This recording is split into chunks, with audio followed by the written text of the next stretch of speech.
Il y a des attaquants qui marqueront partout où ils vont, d'autres qui ne marquent pas où qu'ils aillent, et il y a ceux qui donnent l'impression d'être destinés à performer dans un championnat, voire même des fois dans un club en particulier. Celui dont je vais vous parler, il fait partie de la dernière catégorie entre début en prêt au Portugal et déception aux Émirats puis en Turquie. Je vais vous faire le portrait d'un attaquant qui arrête d'être à l'aise avec les maillots en noir et blanc.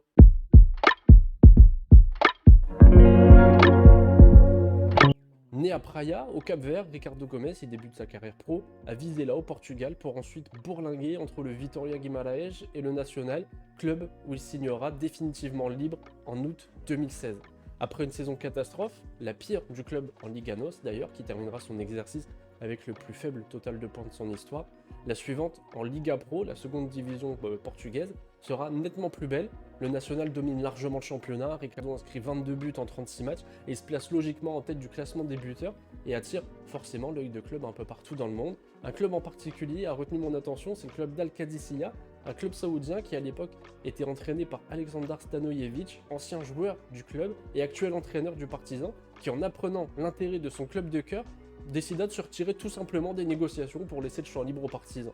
Le choix de Gomes du coup se porte vers la Serbie. Il arrive aux Partisans dans une atmosphère un peu énigmatique. Il y a des questions qui se posent sur son niveau de jeu, lui qui sort d'une grosse saison mais malgré tout en D2 portugaise. Donc un championnat qui est quand même peu connu du côté de Belgrade et partout en Europe d'ailleurs, sauf pour les initiés. Et il y a peu d'informations sur le joueur, à part des vidéos de buts sur Twitter par-ci par-là. Les inquiétudes elles sont présentes mais elles vont bien vite se dissiper au vu de la rapidité à laquelle il va s'adapter. Il marque son premier but lors de sa 4e apparition, il est donc vite adopté par les supporters et sera un joueur clé de l'effectif malgré une saison mitigée pour le club.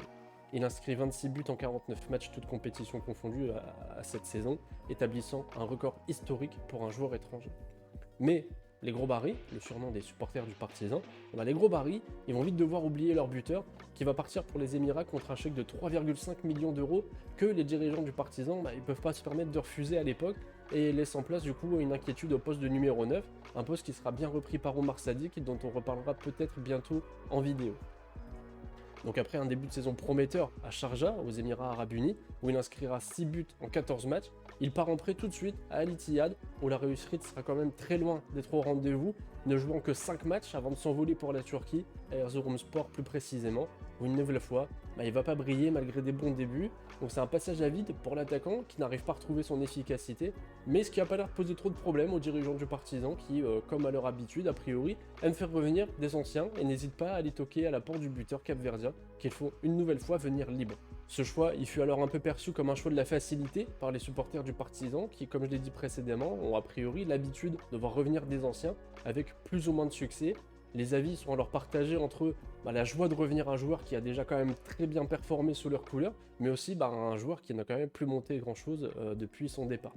Et donc en juillet 2021, quand il retrouve le maillot noir et blanc du Partizan, succédant, attention à la pointe, à Jean-Christophe Baebek, voilà, donc c'est une pression qui est quand même pas énorme, sans manquer de respect à Jean-Christophe Baebek, il marquera un doublé pour son premier match et enchaînera tout de suite avec une saison 2021-2022 de haut vol, où il participera à 35 matchs, inscrira 29 buts et délivrera 8 passes décisives, battant son propre record de la saison 2018-2019. Sur le terrain, Ricardo Gomes est un joueur mobile qui n'hésite pas à décrocher pour venir aider les copains dans la construction en phase offensive. Il fait preuve également d'un excellent placement offensif, parfois bien aidé par les défenseurs, on va pas se mentir, mais dans la surface, il sait garder son calme et son sang-froid, étant même le joueur ayant touché le plus de ballons dans la surface de réparation, loin devant les attaquants des autres équipes du championnat. On ajoute à cela une qualité technique qui est quand même très correcte. Il aime éliminer le gardien par exemple pour éliminer et marquer dans le but vide, ce qu'il a fait plusieurs fois cette saison. Et du haut de son 1m87, il a montré aussi qu'il savait justement se servir de sa tête en marquant 7 buts sur 29 tentatives en championnat cette saison. À 30 ans, la carrière de Ricardo Gomes elle est déjà bien avancée et à l'aube d'une saison 2022-2023 à venir, il devra encore faire les beaux jours du côté de Belgrade où il a la confiance du coach, une très grande estime des supporters et cette lutte pour remporter ce titre de Superliga qu'il a toujours pas malgré ses bonnes performances avec le club. J'ai donc hâte de voir s'il va continuer à empiler les buts la saison prochaine en Superliga et pour perpétuer aussi cette théorie du joueur d'un club